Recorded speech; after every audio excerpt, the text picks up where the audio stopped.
চোয়ালটা বেশ শক্ত করে ধরে রাতুল বলল, যা যেখানে যাবি, আমার সামনে আসিস না। কাজল গালে হাত আর দু চোখের পানি ছেড়ে দিয়ে একটা কথাই বলল, একদিন পস্তাবে। বলেই সে রুম থেকে বের হয়ে যায়। গভীর রাতে রাতুল তার মায়ের রুমের সামনে গিয়ে টোকা দেয়। মা বেরিয়ে এসে বলল, কিরে বাজান, এত রাতে কি হলো তোর? বৌমা কই? মা মানে ও, আমার তো মনেই ছিল না তুই বৌমাকে মেরে বের করে দিয়েছিস। তো কি জন্য এসেছিস বল? মা সত্যি আমি অন্যায় করেছি কাজলের উপর হাত তুলে। মা তুমি কালকে গিয়ে কাজলকে ফিরিয়ে আনবে। আমি যেন কাল অফিস থেকে ফিরে কাজলকে বাসায় দেখি। কোথায় এবং কি করে আনবে তা তোমার ব্যাপার। বলেই রাতুল নিজের রুমের দিকে চলে যায়। চৌধুরী বাড়ির ছেলেরা যে বউ পেটায়, জানলে আমি আমার মেয়েকে আপনার ছেলের সাথে কোনো কালেই বিয়ে দিতাম না। মেয়েকে বিয়ে দেওয়ার আগে শুনেছিলাম ছেলে নম্র ভদ্র সভ্য, অথচ ছেলে যে পারদে পারদের আগে ফেটে পড়ে তা কি আর আমরা জেনেছিলাম? সামান্য একটা কারণ নিয়ে আমার মেয়েকে যা নয় তাই অসভ্য ভাষায় কথা বলে, আবার বিনা অপরাধে গায়ে হাত তোলে। এভাবে কি একটা সংসার হয়? আমার মেয়ের কি কোনো মূল্য নেই নাকি? আপনি ফিরে যান বিয়ান। আমি আপনার ছেলের ভাত আমার মেয়েকে খাওয়াবো না, পাঠাবো না আপনার ছেলের কাছে। আমার মেয়ে আমার কাছে বেশি হয়ে যায়নি যে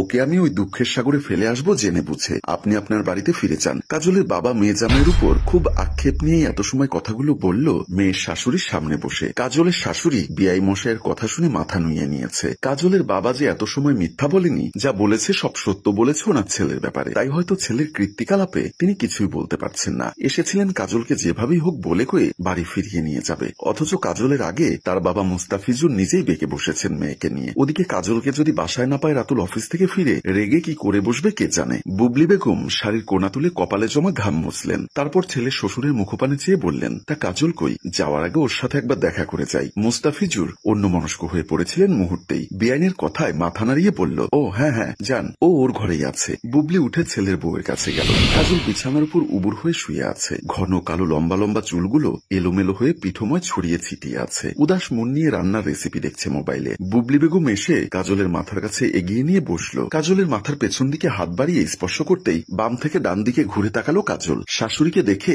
ব্যস্ততায় উঠে বসলো বিছানায়। বুবলি বেগম হাসলো ওর কাণ্ড দেখে। তারপর ওর একটা হাত নিজের দুই হাতের মাঝে নিয়ে বলল, তোর বাবা তোকে পাঠাবে না বলছে। আমার ছেলে কি অতটাও খারাপ বল যে আমার ছেলেকে তার শ্বশুর আর মেয়ে দিবে না বলছে? আচ্ছা সে যাই চাক না কেন, তুই কি চাস? সকালবেলা তো রাগ দেখিয়ে চলে এলি এখানে, ফিরবি নাকি ফিরবি না? আমার ছেলে কেমন তা আমি আর তোর সামনে বসে এক্সপ্লেন করতে পারবো না, কারণ আমার ছেলেকে এই 6 মাসে তুইও কিছুটা চিনে ফেলেছিস। ওর সম্পর্কে সামান্য হলেও ধারণা রাখতে সক্ষম তুই নিজের মন থেকে বল, আমার সাথে যাবি নাকি যাবি না? তুই যে সিদ্ধান্ত নিবি আমি তাতেই মেনে নিব, একদম ফিরে যেতে জোর করবো না। কাজলের ফর্সা মুখ তখন কেঁদে কেঁদে লাল হয়ে আসছে। বুবলির কথা শোনার পর গলাটা আবার ধরে আসলো, ফুপিয়ে উঠল। ফর্সা গোল গোল মুখটার দিকে চেয়ে বুবলি বেগমের নিজের চোখও ভরে এলো। ছেলেটাকে আরেকটু শান্ত হলে পারতো না? এমন মাখনের মতো নরম মনের মেয়েটাকে কাঁদানোর কি আছে? বৌমাকে বলে কই আমি ফিরিয়ে এনেছি, তুই আবার ঝামেলা করিস না মেয়েটার সাথে। সারা দিনে রাতে কেঁদে কুটে চোখ ফুলিয়ে ফেলেছে। রোহান মাত্রই বাসায় এসে খেতে বসেছে। কাজল আটটার বোন আগেই রাতের খাবার খেয়ে রুমে গিয়েছে ঘুমোতে। কাল কাজলের সাথে ঝগড়া করেছিস বলে সে সাদিয়া রুমে গিয়ে ঘুমিয়েছে। রাতুল চুপচাপ খাবার খেয়ে রুমে গেল। বুবলি বেগম টেবিল গুছিয়ে নিজের রুমের দিকে চলে যায়। রাতুল বের হয়ে তার ছোট বোনের রুমের সামনে গিয়ে দাঁড়ালো। সাদিয়ার নাম্বারে ডায়াল করে দরজা খুলে দিতে বলল। ফোন পকেটে রাখতেই সাদিয়া ভেতর থেকে হট করে দরজা খুলে দিল।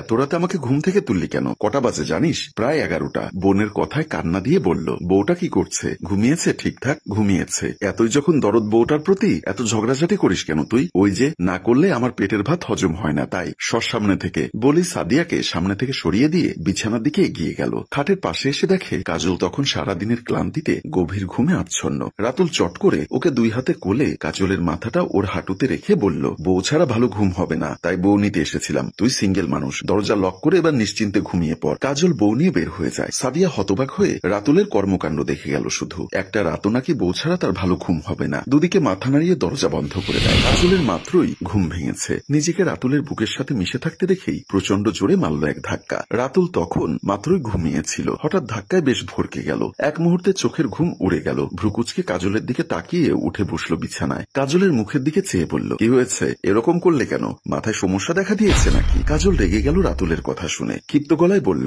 আমি এখানে কেন? আমাকে এখানে কেন নিয়ে এসেছেন? আমি তো সাদিয়ার সাথে ঘুমিয়েছিলাম, তাই না? আপনি আমাকে এখানে কেন নিয়ে এলেন? তার আগে তুই বল, আমি তোকে মেরেছিলাম? বল, তোর বাপ সকালে কল করে কি বলেছে আমি শুনবি? আমি এই রাতুল চৌধুরী নাকি বউ পেটাই? তোকে পিটিয়েছি আমি? কথার অবাধ্য হয়েছিলি। মুখে মুখে তর্ক করছিলি বলে শুধু চোয়ালটাই শক্ত করে ধরেছিলাম। আর কিছু করেছিলাম? বাবার বাসায় যেতে না যেতেই আমার নামে বদনাম করা শুরু করেছিলি বুঝি? আমি তোকে খুব কষ্ট দিই এখানে, তাই না? আমি খারাপ ছেলে? আমার বংশ খারাপ? তোর বাবার মাথা খারাপ তাই আমায় খারাপ বলে? আমি বাবাকে ওসব বলিনি। আমি তো শুধু বলেছিলাম। কি বলেছিলি শুনি? বলেছিলাম দুজনের মাঝে ঝগড়াঝাটি হয়েছে, তাই রাগ করে চলে এসেছি। সকালে খেতে বসে আমার ডান হাতে চোট পাওয়া স্থান দেখে ভেবে নিয়েছে আমি কি জানি নাকি বাবা এক লাইন বেশি বুঝে নিবে আর একদিন ঠ্যাং তুলে বাবার বাসায় চলে যাস, সেদিন দেখবি কি করি আমি। সকালবেলা সবাই নাস্তা করছে, রাতুল এখনো নাস্তা করতে আসেনি। ছোট ভাই শাকিল বলল, ভাবি ভাইয়াকে ডাকলে না যে? আমি কেন ডাকবো, নিজে আসতে পারে না? সাদিয়া বলল, ও মা কত রাগ, কাল তো ঠিকই চলে গেছিলে নিজের রুমে ভাইয়ার সাথে। কাজল অবাক হয়ে বলল, আমি কি নিজের ইচ্ছাতে গেছি? তোমার ভাইয়া জোর করে নিয়ে গেছে ঘুমের ঘোরে। মা বলল, তোরা কি থামবি, নাস্তা করবি কখন শুনি? আমার সোনায় সোহাগা বৌমাটাকে আর কিছু বলিস না তো। শাকিল বলল, তোমার ছেলে কি বলে পাঠিয়েছে মা ভাবিকে আনতে? তোর এত জানার দরকার নেই, আমি শুধু এটা জানি বৌমার সাথে যদি রাতুলের এর চেয়ে বেশি ঝগড়া হয় তাহলেও বৌমা